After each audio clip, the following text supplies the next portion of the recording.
नमस्कार दोस्तों, मैं शोक सैनी एसआरएम कंप्यूटर की ऑनलाइन क्लासेज में आप लोगों का स्वागत करता हूं, हार्दिक अभिनंदन करता हूं। देखो दोस्तों, जो अपनी क्रांति सीरीज चल रही थी उसको अपन आगे बढ़ाते हैं। देखो दोस्तों, अपन ने अपनी क्रांति सीरीज के अंदर अपन ने एमएस ऑफिस के पार्ट के अंदर एमएस वर्ड को क्लियर कर लिया था और एमएस वर्ड से रिलेटेड जितने भी इंपॉर्टेंट क्वेश्चन बनते थे वो अपन ने क्लियर कर लिए थे। चलो दोस्तों, आज अपन स्टार्ट करते हैं अपना most important topic MS Excel. दोस्तों, एमएस एक्सेल को मैं आपको बिल्कुल इजी वे में बताऊंगा, बिल्कुल इजी से आपको समझाऊंगा, बिल्कुल आपको रिलैक्स होकर बैठना है और रिलैक्स होकर आपको समझना है। देखो दोस्तों, अपन आज स्टार्ट कर रहे हैं एमएस एक्सेल। सबसे पहले तो दोस्तों, एमएस एक्सेल कैसा सॉफ्टवेयर है? एमएस एक्सेल दोस्तों एक एमएस ऑफिस ग्रुप का ही भाग है, ठीक है, जिसमें कई प्रकार की अर्थमेटिकल एंड लॉजिकल क्रियाएं की जाती है, ठीक है। जो एमएस एक्सेल की जो फाइल होती है उसे अपन वर्कबुक फाइल बोलते हैं या वर्कशीट बोलते हैं, ठीक है। अब आपको ये डायग्राम दिख रहा होगा, ये इमेज दिख रही होगी, ये एमएस एक्सेल का इमेज है। देखो दोस्तों, इसमें जो सबसे ऊपर कौन सी बार पाई जाती है? यहाँ पे टाइटल बार, ठीक है, उसके बाद में मेन्यू बार, फिर उसके बाद में formula bar, quick access toolbar, ठीक है, ये सभी इसके अंदर बार पाई जाती हैं। सबसे पहले दोस्तों अपने को देखना है कि ये जो डिब्बे दिख रहे हैं आपको, ये जो डिब्बे से दिख रहे हैं, ये वाली लाइनें दिख रही हैं, इस तरह की लाइनें ये दिख रही हैं आपको, इन्हें अपन क्या कहते हैं? देखो दोस्तों, इस फाइल के अंदर या इस इमेज के अंदर आपको दिख रही होंगी जो खड़ी लाइन दिख रही है आपको, ऐसी जो खड़ी लाइनें आपको दिख रही है इसे अपन बोलते हैं कॉलम। इसे क्या बोलते हैं अपन? कॉलम। जो खड़ी लाइनें हैं उसे अपन क्या बोलते हैं? कॉलम। और जो अपने को ये दिख रही हैं, ये वाली आडी लाइनें, ठीक है, इन्हें क्या बोलेंगे अपन? रो। क्या बोलेंगे दोस्तों? रो, ठीक है। ये खड़ी वाली लाइन तो क्या हो गई? कॉलम। ये खड़ी लाइन हो गई कॉलम, या आडी लाइन हो गई रो। और जो रो एंड कॉलम से मिलकर जो ये पूरा जो एरिया बन रहा है, जो पूरा एरिया बन रहा है ना आपका, इसे अपन बोलते हैं सीट, ठीक है, सीट या वर्कशीट बोल सकते हैं इसको। और इसके बाद में अपन यहां से देखे एक रो एंड एक कॉलम, ठीक है, एक रो मिल रहा है और एक कॉलम मिल रहा है, ठीक है, एक तो कॉलम मिल रहा है और एक रो मिल रहा है, इससे जो मिलकर भाग बन रहा है, ये जो आयत का सा भाग दोस्तों आपको दिख रहा होगा, इसे अपन बोलेंगे सेल। क्या बोलेंगे दोस्तों? इसको अपन सेल, ठीक है। ये दोस्तों आपकी बेसिक सी बातें थी। आगे देखते हैं इसको अपन। ठीक है दोस्तों, सबसे पहले तो आपको ये जानकारी अवश्य होनी चाहिए, काफी बार एग्जाम में क्वेश्चन भी आए हुए हैं कि जो एमएस एक्सेल होता है उसके अंदर रो की संख्या कितनी होती है, कॉलम की संख्या कितनी होती है, सेल की संख्या कितनी होती है, सीट्स की संख्या कितनी होती है। तो ये सभी अपन को ध्यान रहना चाहिए, ये ध्यान में रहनी चाहिए, ठीक है। सबसे पहले दोस्तों मैं बात करूं कि एमएस एक्सेल में, एमएस एक्सेल के कई प्रकार के सॉफ्टवेयर होते हैं, जैसे 2003 का हो गया, 2007 का हो गया, 2010 का हो गया, ठीक है। तो इनकी मैं बात करूं तो इनके अंदर क्या होता है, 2003 में जो फाइल बनाई जाती है, ठीक है, उसमें रो की संख्या कितनी होती है? यानी 2003 में जो एमएस एक्सेल की फाइल बनाई जाती है उसमें रो की संख्या कितनी होती है? तो दोस्तों आपको ये ध्यान में रखना है कि जो एमएस एक्सेल होता है उसके अंदर 2003 की जो फाइल होती है उसके अंदर रो की संख्या कितनी होती है? 65,536। अब आपको दोस्तों मैंने अभी बताया कि रो कौन सी होती है, जो ये आडी लाइन होती है दोस्तों सीट के अंदर, इससे अपन क्या बोलते हैं? रो। तो ये रो की संख्या कितनी होती है? 65,536। कौन सी सॉफ्टवेयर में होती है? एमएस एक्सेल 2003 के अंदर। आ गई बात दोस्तों यहां तक समझ में। इसके बाद में जो कॉलम होते हैं एमएस एक्सेल 2003 में जो कॉलम होते हैं उनकी संख्या कितनी होती है? जो एमएस एक्सेल होता है 2003 उसके अंदर कॉलम की संख्या कितनी होती है? अभी मैंने आपको बताया दोस्तों कि कॉलम कौन से होते हैं। ये जो खड़ी लाइनें दिख रही हैं आपको, ये वाली, ठीक है। इस शीट के अंदर ये खड़ी लाइनें आपको दिख रही हैं, इनको अपन बोलते हैं कॉलम। अरे अपन मकान नहीं बनाते तो मकान के अंदर अपन कॉलम खड़े करते हैं, जो खड़े वाले जो अपन पिलर खड़े करते हैं उनके क्या बोलते हैं, अपन कॉलम बोलते हैं, ठीक है। तो कॉलम की संख्या होती है दोस्तों 256। कितनी होती है? 256 2003 के अंदर, ठीक है। इसके बाद में दोस्तों सेल 2003 के अंदर सेल की संख्या कितनी होती है? अब दोस्तों मैंने आपको भी बताया कि सेल कौन सा होता है, जो एक रो और एक कॉलम से जो मिलकर ये वाला भाग बन रहा है, ठीक है दोस्तों। आपको दिखाई दे रहा होगा ये वाला जो भाग बन रहा है, ये दिखाई दे रहा होगा आपको आयत का सा, इसे अपन क्या बोलेंगे? सेल। क्या बोलेंगे दोस्तों? सेल। तो इस सेल की संख्या कितनी होती है? अपन इन दोनों को मल्टीप्लाई करेंगे, ठीक है। 65,536 इंटू 256, तो जो इसका परिणाम निकल के आएगा वो ही सेल की संख्या होती है। यानी कि इन दोनों को मल्टीप्लाई करने पर जो भी रिजल्ट प्राप्त होगा वो ही क्या होती है? सेल की संख्या होती है। आ गई दोस्तों इतनी बात समझ में कि सबसे पहले तो रो की संख्या कितनी होती है, इसके बाद में कॉलम की संख्या कितनी होती है, रो की संख्या होती है यहाँ पे 65,536, जो कि कौन से सॉफ्टवेयर? 2003 के अंदर। और कॉलम की संख्या कितनी होती है? 256, किसके अंदर? 2003 के अंदर। और सेल की संख्या 2003 के अंदर कितनी होती है? 65,536 इंटू 256, जो रिजल्ट आएगा वो क्या हो जाएगा? सेल की संख्या। आ गई बात दोस्तों समझ में। इसके बाद में मैं बात करूं कि एमएस एक्सेल 2007, 10 व 13, यानी कि एमएस एक्सेल 2007 होता है, 2010 होता है, 2013 भी होता है, ठीक है। तो इनके अंदर रो की संख्या और कॉलम की संख्या कितनी होती है? तो मैं बात करूं कि 2007, 10 व 2013 के अंदर रो की संख्या कितनी होती है?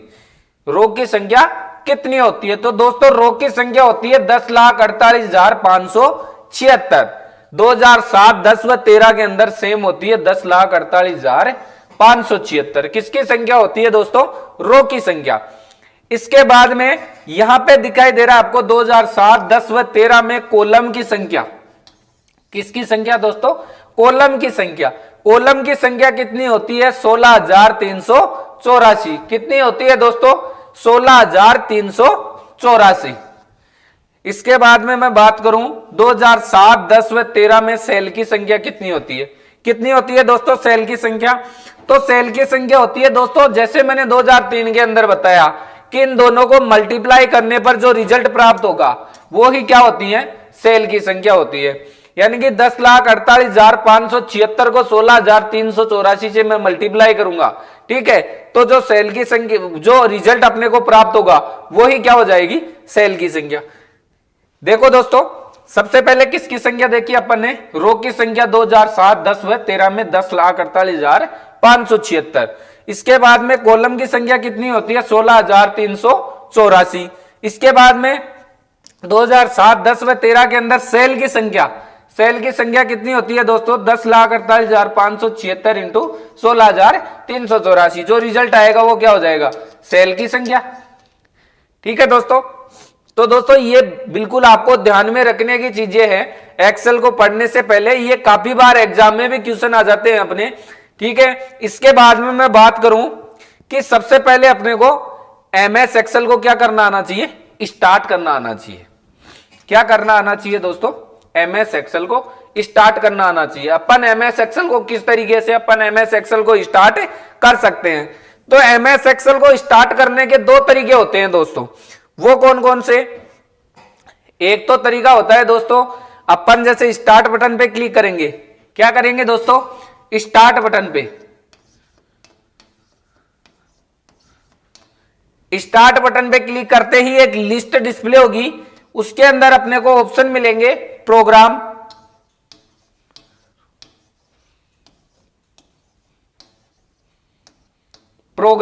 या दोस्तों यहां पे ऑल प्रोग्राम का ऑप्शन भी आपको मिल सकता है। इसमें आपको कंफ्यूज होने की आवश्यकता नहीं है, ठीक है। स्टार्ट बटन पे क्लिक करें, फिर प्रोग्राम पे क्लिक करिए। प्रोग्राम पे क्लिक करते ही आपको ऑप्शन दिखाई देगा एमएस ऑफिस।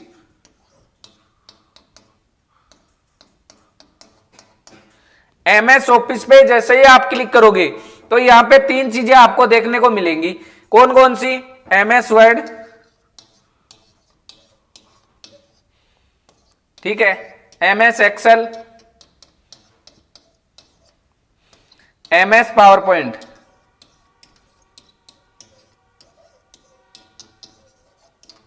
ठीक है, एमएस पावर पॉइंट। तो जैसे ही आप एमएस ऑफिस पे क्लिक करिए, तीन ऑप्शन अपने को दिखने को मिले, ये देखने को मिले, तो अपन को क्या स्टार्ट करना है? MS Excel. तो जैसे ही अपन एमएस एक्सेल पे क्लिक करेंगे अपना एमएस एक्सेल ओपन हो जाएगा। कैसे करेंगे दोस्तों? सबसे पहले स्टार्ट बटन पे क्लिक करें, उसके बाद में प्रोग्राम या ऑल प्रोग्राम पे क्लिक करें और क्लिक करें एमएस ऑफिस पे। एमएस ऑफिस पे क्लिक करने के बाद में अपने को ऑप्शन मिल जाएंगे ये तीनों, इसमें से अपन एमएस एक्सेल पे क्लिक करके एमएस एक्सेल को ओपन कर सकते हैं। तो दोस्तों एमएस एक्सेल को ओपन करने का एक तो तरीका ये था। दूसरा तरीका, सबसे पहले स्टार्ट, फिर करना है रन, फिर यहां पे डालना है अपने को एक्सेल। ठीक है दोस्तों, सबसे पहले किस पे क्लिक करूंगा मैं? स्टार्ट पे। स्टार्ट पे क्लिक करने के बाद में रन पे, और रन पे जैसे ही क्लिक करें एक डायलॉग बॉक्स खुला, उस डायलॉग बॉक्स के अंदर एक्सेल टाइप करके जैसे ही मैं एंटर प्रेस करूंगा अपना एमएस एक्सेल ओपन हो जाएगा। ठीक है दोस्तों, तो दोस्तों इस रन की शॉर्टकट की भी होती है, डायरेक्टली अपने को रन का डायलॉग बॉक्स ओपन करना होता है तो इसकी शॉर्टकट की होती है विंडो प्लस आर,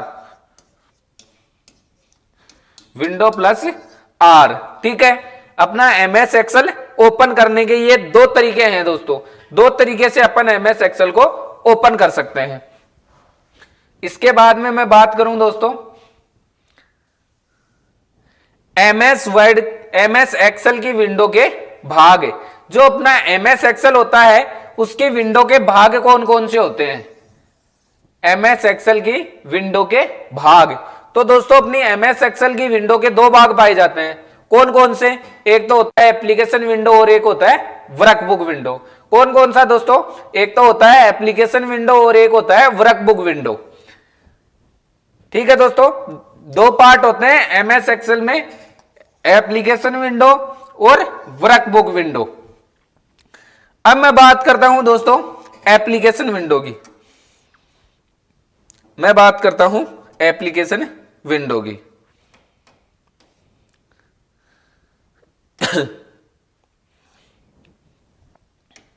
देखो दोस्तों, एप्लीकेशन विंडो में कौन कौन से ऑप्शन पाए जाते हैं ये बताता हूं आपको।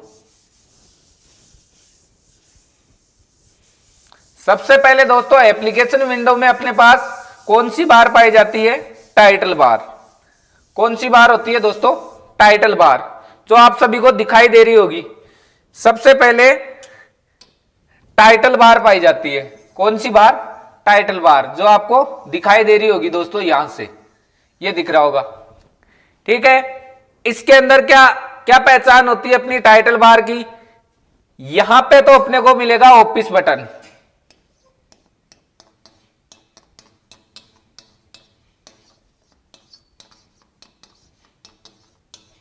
यहां पे तो क्या मिलेगा अपने को? Office button.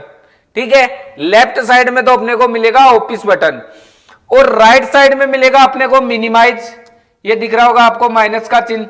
इसके बाद में ये आयत का सा चिन्ह दिख रहा होगा, ये होता है मैक्सिमाइज, और लास्ट में दिख रहा होगा आपको क्रॉस का निशान। ठीक है, ये बटन अपने को टाइटल बार के अंदर पाए जाते हैं। मिनिमाइज, मैक्सिमाइज और क्लोज बटन, ये तीनों बटन अपने को टाइटल बार के अंदर पाए जाते हैं। लेफ्ट साइड में ऑफिस बटन, राइट साइड में मिनिमाइज, मैक्सिमाइज और क्लोज बटन, और बीच में प्रोग्राम का नाम जो दिखाई दे रहा होगा आपको, बुक फर्स्ट माइक्रोसॉफ्ट एक्सेल। तो ये होती है अपनी टाइटल बार। ठीक है दोस्तों, उसके नीचे क्या कौन सी बार पाई जाती है? सबसे ऊपर तो टाइटल बार हो गई, उसके बाद में कौन सी बार पाई जाती है? उसके बाद में पाई जाती है दोस्तों मेन्यू बार। दिख रही होगी दोस्तों आपको, कौन कौन टाइटल बार के जस्ट नीचे कौन सी बार पाई जाती है एप्लीकेशन विंडो में? Menu bar. मेन्यू बार के अंदर दोस्तों कुल 7 टैब्स पाई जाती हैं। कुल 7 टैब्स कौन कौन सी होती है दोस्तों? सबसे पहले आपको दिख रहा होगा होम, उसके बाद में इनसर्ट, उसके बाद में होती है पेज लेआउट, इसके बाद में फॉर्मूला, फॉर्मूला के बाद में डेटा, डेटा के बाद में आपको दिख रहा होगा रिव्यू, इसके बाद में व्यू। ये कुल 7 टैब्स अपने एमएस एक्सेल के अंदर पाए जाते हैं। Home, insert, page layout, formula, ठीक है। फॉर्मूला बार के बाद में अपने को मिलता है डेटा, इसके बाद में रिव्यू एंड व्यू। ये होती है अपनी मेन्यू बार। उसके बाद में दोस्तों कौन सी बार पाई जाती है? उसके बाद में पाई जाती है दोस्तों quick access toolbar. Quick access toolbar या स्टैंडर्ड टूल बार कौन सी होती है दोस्तों? क्विक एक्सेस टूल बार या स्टैंडर्ड टूल बार।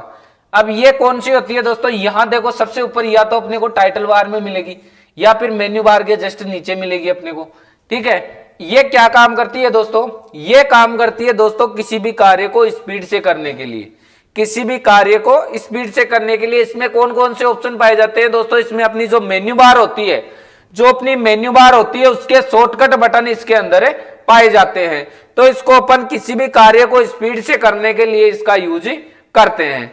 आ गई बात दोस्तों समझ में? इसके बाद में होता है दोस्तों टास्क बार, ठीक है। टास्क बार कहां पाई जाती है दोस्तों? सबसे पहले आपके लिए क्वेश्चन है कि अपना जो डेस्कटॉप होता है उसके अंदर कितनी बार पाई जाती हैं? जो अपना डेस्कटॉप होता है उस पर कितनी बार पाई जाती हैं? तो दोस्तों अपने डेस्कटॉप पर एक ही बार पाई जाती है, होती है टास्क बार, ठीक है। कौन सी बार होती है दोस्तों? Task bar. और एक होती है स्टेटस बार। स्टेटस बार क्या कार्य करती है दोस्तों? स्टेटस बार क्या कार्य करती है? स्टेटस बार का कार्य होता है दोस्तों कर्सर की वर्तमान पोजीशन का पता लगाने के लिए। यानी कि जहां अपना कर्सर है, ये आपको दिख रही होगी, ये दिख रही होगी दोस्तों, ये पट्टी सी, ये होती है अपनी स्टेटस बार, जिससे अपन पेज को लेफ्ट और राइट कर सकते हैं। तो कर्सर का अपने को पता लग जाएगा कि अपना टेक्स्ट किस साइड में है, ठीक है। तो ये तो होती है एप्लीकेशन विंडो में। इसके बाद में बात करूं मैं वर्कबुक विंडो के अंदर, ठीक है। इसके अंदर एक बार और होती है दोस्तों फॉर्मूला बार। एप्लीकेशन विंडो के अंदर एक बार और पाई जाती है फॉर्मूला बार, जो क्या करती है अपना जो भी अपन फॉर्मूला वगैरह लगाते हैं सेल में, जो भी अपन टाइप करते हैं उसका एड्रेस यहाँ पे शो करता है, ठीक है। यहाँ पे वो दिखाता है, जो भी फॉर्मूला अपन लगाते हैं वो यहाँ पे शो करता है। इसके बाद में आता है अपना वर्कबुक विंडो। वर्कबुक विंडो कौन कौन सी बार पाई जाती है इसके अंदर? एक तो होती है दोस्तों रूलर बार, अपने पेज के इस तरफ मिलेगी और पेज के इस तरफ मिलेगी। एक पट्टी से होती है दोस्तों जिसमें अपन जो रूलर बार होती है उसको शो एंड हाइड कर सकते हैं, ठीक है। रूलर कर्सर की वर्तमान पोजीशन को सेट कर सकते हैं, सॉरी रूलर बार के माध्यम से अपन क्या क्या कर सकते हैं? कर्सर की वर्तमान पोजीशन को सेट कर सकते हैं, ठीक है। इसके बाद में आता है अपना कौन सी बार पाई जाती है दोस्तों? स्क्रॉल बार, जो यहां पे मिलती है दोस्तों, यहां से एक पट्टी सी मिलती है अपने को, जिससे अपन पेज को अप एंड डाउन कर सकते हैं, वो होती है स्क्रॉल बार, ठीक है दोस्तों। वो कौन सी बार होती है? स्क्रॉल बार। स्क्रॉल बार होती है, ठीक है दोस्तों। तो ये है अपने एप्लीकेशन विंडो के बाद। इसके बाद में अपन बात करेंगे दोस्तों ऑफिस बटन की, जो बात करेंगे अपन अगली वीडियो में। तो दोस्तों आशा करता हूं ये वीडियो आपको समझ में आया होगा। अगर आपको भी वीडियो अच्छा लगा तो हमारे चैनल को लाइक शेयर सब्सक्राइब जरूर कीजिए और हमें कमेंट करके बताइए किस वीडियो में दी गई जानकारी आपको कैसी लगी। तब तक के लिए जय हिंद दोस्तों।